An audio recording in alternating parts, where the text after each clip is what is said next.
There are two types of people in the world. There are people who spoil people and people who looking to get spoiled. The people who looking to get spoiled, you are dispensable. We can get rid of you. We don't need you. I'm just keeping it 100. I ain't trying to. You broke because you broke. You broke because you don't add enough value. I just told you, because that's how much value I add. I came to New Orleans. I'm going out to eat. The lady at the doggone restaurant, I ain't never been here before. Where did we go yesterday? Somebody tell me it started with an M. I forgot the name. Morris. I went in, the owner of the store was pissed. You sat and ate in my, nobody told me. They were supposed to tell me before you came. She was pissed. You already paid the bill. Brian told me that you was coming. He told me he was going to tell you. Why did he tell? She was pissed. I add so much value to the world that the owner of a restaurant that I've never met before was pissed that I paid to eat in her restaurant.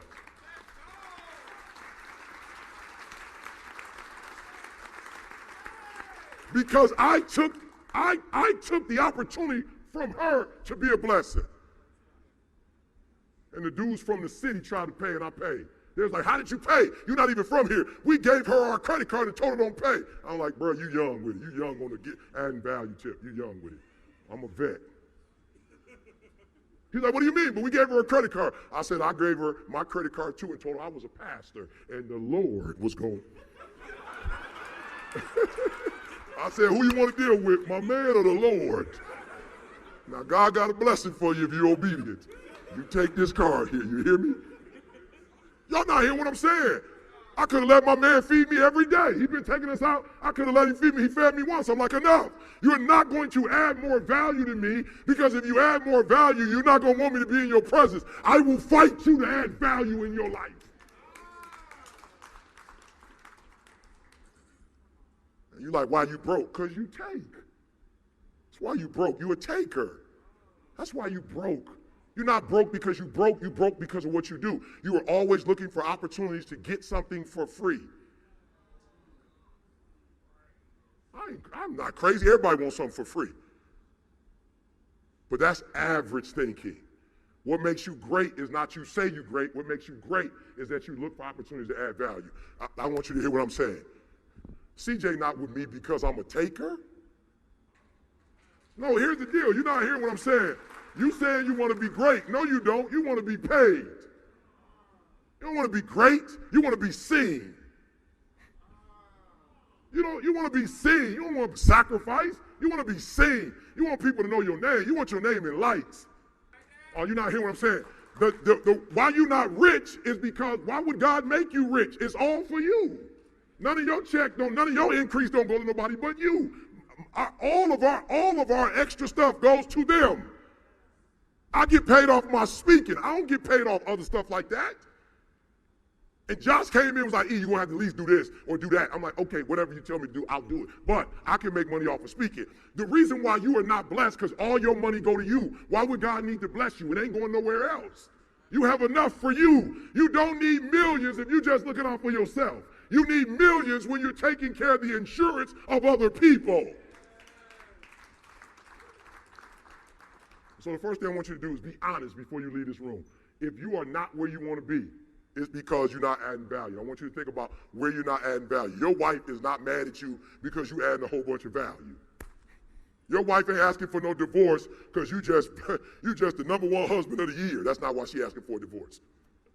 Are you hearing me? She's asking for a divorce and you're upset, but she's looking at the energy that you give your job, and when you come home, you do not give her the same energy. That's why she's upset. Because she know you got it, because when you go to work, you pouring it out. But when you get home, now you got to take a nap. When you get home, you can't have a conversation. When you get home, you can't help with the kids. So in her mind, she's saying, man, my man killing at the job, but I want to be the job. I'll never forget the worst thing Didi ever said, the worst thing Didi ever told me. We've been together 33 years. Didi cut me like a knife. We were probably about 21, 22. I had come home about 2, 3 o'clock in the morning. I was on campus with my little Christian ministry. Jesus, I was saving souls for Christ. Killing the game. Wasn't doing no schoolwork, but Jesus. I was representing Jesus. With a 1.0 GPA, I was representing Jesus. Jesus is coming. He better come, because with that GPA, you ain't about to get no job. I was all in for God, wasn't doing my schoolwork, came home 2 or 3 o'clock in the morning, and Didi was just quiet. I was like, what's up, boo? Gave her a kiss. I was all pumped. I could tell her mood was bad. I was like, boo, what's wrong? She's like, what do you mean what's wrong? I said, what's wrong? She said, you don't know what's wrong? I said, no, what's wrong? She said, man, you know what? I'm not mad that I married you because I want to be with you, but I wish I could divorce you and just be your friend again. Because our relationship was way better when we was friends. Cut like a knife. Not that I don't want to be with you. I love you, but I don't get you no more. Once I became your wife, now I'm like secondary now. I wish we were friends, because when we was friends, you was running up behind me. When we was friends, you was calling me all the time. When we was friends, you was taking me to lunch. Now that I'm your wife, like I'm here when you finish doing everything else. So let me tell you something. If your bank account is low in any part of your life, it's, my friend, because you're not adding value. So stop right now, write that down, where you're not adding value at, or where you're not adding enough value. Write it down. Don't be scared. Write it down. It's an indicator that you're not adding value. If you had 5 friends and you had to get rid of one of them, you already know which one you're getting rid of. Don't play. You know which one you're letting go of.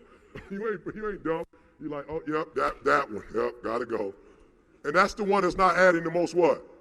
The one that's adding the most value, they ain't going nowhere. Talk to me.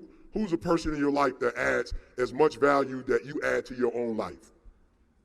Your brother. Yep, you can't let him go. Who's adding the most value in your life? Your daughter. Good. Who's adding the most value in your life? You. Who's adding the most value in your life? You. Who's the person that, quiet as kept, you on some friendship stuff, but you could cut them and it wouldn't kill you? Good. He said, I got several. Good. I just want you to think about those people that's in your life, like you love them, but if you cut them, I promise you it wouldn't change your life. And then I want you to think about who are you in that person's life? You're spending so little time with your wife, if she divorced you right now, it wouldn't bother her. It wouldn't hurt you. Okay, so this is how I know if my mom died, it would be rough. That if my biological father died, it wouldn't be as rough. I just want to help y'all. I like to keep it simple. We're going to bring the deep people on in a minute. If my mom died, it wouldn't be because she's my mom that it would hurt me. It would be because every other day I get that itch and I got to call my mom and talk to my mom. I talked to my father on Saturday from 6 to 6:15. And about 6:13, it was kind of, hey, see, it's crazy. See, by 6:15, it's like, you finished. Like, how are you? How are you? How was your week? How was your week? How's your wife? How's your wife? How's my brother? How's your son? At about 15 minutes, we go, that script is check, check, check, check, check. So if I put him in the grave, while I would be hurt that he gone, we don't talk enough where I'd miss him. I just want to keep it, can I make it plain?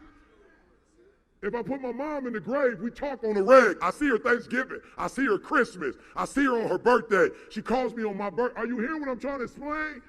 Who are the people in your life that if you let them go, it wouldn't cost you anything? But more importantly, who are you to those people that you don't add enough value that they need to keep you around? That's what poverty is. That if you're in my life or not, you don't make such a significant impact that it doesn't make a difference if you're there or not. And the question is, what are you going to do about it? If I left the earth right now, it'd be some people that would be hurt that they can't come to another conference and feel that energy. I want to show y'all something. Watch this. Watch this. Oh, let's go to the next one. I want to show y'all something. It's going to blow your mind. All right? So, period. Rich, having value. Natural resource. So just to be rich means you have resources. Does that make sense? So don't look at it as money. It's resources. Now watch this. I'm about to make you, this thing is so practical. I called Carl the other day, y'all. Watch this. I called Carl the other day. I was like, yo, Carl, I just need to know how many videos we got up, how many hours of videos we got up. Boom, watch this, y'all. Go to the next slide. Watch this, y'all. We got 10 years of content if we never do anything else. Yo, this blew my mind. I did the math. We got over 3,000 videos. We're not including podcasts. We're not talking about audiobooks. We're not talking about mixtapes. If you just took one of our pieces of content a day and listened to it for a day, just one piece of content, it would take you 10 years to get through it. And that's not the stuff we're doing right now. It would take you 10 years to get through it. And watch this. This was really going to blow your mind. That's all our free content. You ain't got to pay for none of that.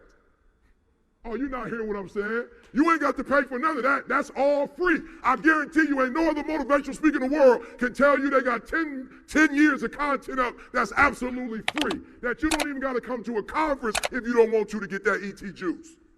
10 years. And you want to know why we're so successful? Because we got 10 years of content and millions of people are eating on it every single day. And you want to know why you broke? You're broke because you don't have enough stuff to give other people. You barely got enough stuff for yourself and your own little family.